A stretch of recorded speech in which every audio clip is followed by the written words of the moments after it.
Hey everyone, my name is Daniel and welcome back to the Finance Channel. I hope all of you are having a great day out there. As always, here today, I want to talk to you all about this whole SEC and crypto situation, exactly what's going on, offer some major clarity when it comes to exactly what the potential implications are for cryptocurrency lending platforms like what Coinbase is planning to do, like BlockFi and Celsius and Voyager, and just overall give you all the truth. So if you end up enjoying this video and potentially end up finding some value in it, please consider subscribing. And with that out of the way here, let's get into the video. So first and foremost, let me give you all a bit of a background as to what's going on here. Well, it's actually pretty simple. Coinbase, like a lot of these other platforms out there, wanted to launch a stablecoin lending program where you essentially are eligible to earn interest on USDC by simply holding it within your account. And this is something that platforms like BlockFi and Voyager, Celsius,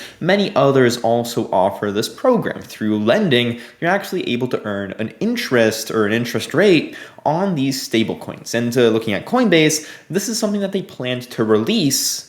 Really, at this point, it would have been released if we didn't see this major negativity from the SEC and this major pushback. Now, talking about cryptocurrency lending, the SEC essentially went out and threatened to sue Coinbase for releasing this product based off of the fact that they're calling cryptocurrency lending an unregistered security and that Coinbase is not eligible to deal securities. Now, looking at cryptocurrency lending, we have to understand that it isn't like a normal security in the sense that you normally think a security is what? A stock, a bond, an actual asset, not some form of lending. But when you look at, you really look at it in depth through the Howey test, going through the different eligibility requirements to be a security, cryptocurrency lending, specifically stablecoin lending, does fall under the category of trying to make a profit, or in this case, does get classified as a security. So, to be clear with all of you, cryptocurrency lending is probably, based off of what we're seeing from the SEC here and based off of their power within the government and within laws that get passed, it's more likely than not going to be classified as a security. Now, what the question that comes after this is, hey, what's the potential implications for these different cryptocurrency companies? But more importantly, what's the implication on users? Well, we got to understand first and foremost that by labeling cryptocurrency lending as a security, you're not eliminating it from the world. You're essentially changing the way it's done. Something that is regulated and something that is a security will need more stringent requirements and will be needed rather to be done in a bit of a different way. And I'm going to go through exactly what this is in a moment here, but before we do that, I do want to clarify with all of you that when we talk about cryptocurrency lending, we're talking about things like potentially earning interest on Bitcoin, or again, all of these different stable coins or other cryptocurrencies that don't allow you to stake. You look at things like Ethereum, Cardano, Polkadot, etc. That is staking, right? You stake those cryptocurrencies and that is not a security. So those, these kind of, staking, this does not fall under this whole argument, this whole situation. All these problems or, kind of these things going on right now, it doesn't affect staking. And in doing so, you're still going to be able to stake cryptocurrencies on these platforms with no problem. This is affecting stablecoins, Bitcoin mainly, and then some other proof of work cryptocurrencies out there. That's very, very important to understand. So what are the potential implications for users and for these different companies? Well, it's important to understand that by essentially labeling this as a security, a lot of these companies are going to have to externally or kind of, use a broker dealer in essentially processing these different cryptocurrency lending transactions in the sense that they're going to have to partner up with third parties. Now, the question kind of comes, why is Coinbase not just complying with the SEC in the first place, head into a broker dealer and getting this done? Well, the thing is, by partnering up with a broker dealer, they're making money, and they're making money instead of Coinbase making money, in the sense that if Coinbase does it all themselves, they get to take home all the profits. And the second they got to go through a third party, they got to take a fee. Coinbase doesn't make as much money, and you see how this whole situation is kind of, doesn't favor Coinbase or other cryptocurrency firms as much as it did before.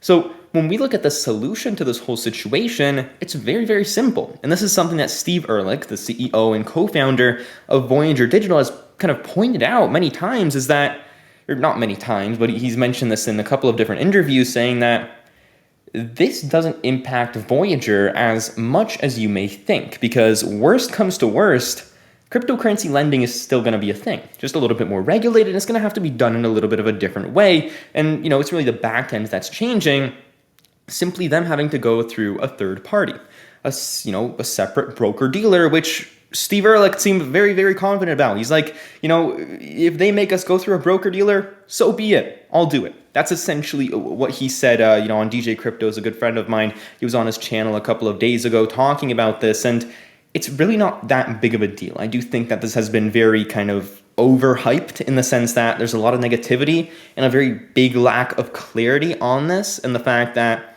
crypto lending isn't going away. Worst case scenario, the back end changes. These companies will adapt to that different situation. Worst comes to worst, these companies like Coinbase and BlockFi may be making a little bit less money at the end of the day, maybe have to lower their rates, things like that. But you look at a company like Voyager or even Celsius, their initiative is not to make money off of cryptocurrency lending. They actually give that all back to the consumer. So a lot of this fear that we've been seeing in specifically Voyager stock, Coinbase stock a little bit less because they're actually not that reliant on this, at least at this point, but no doubt massive drop ever since this whole situation has started. You look at Celsius, they only have a cryptocurrency, they're not publicly traded, also seeing a bit of a dip from right around $8 all the way down to roughly $5.20 at least at this point. So a lot of negativity about this whole situation, in my opinion, very overblown, and you just got to take a look at this from the perspective of, hey, these companies, they know what they're doing, and it's a situation where, hey,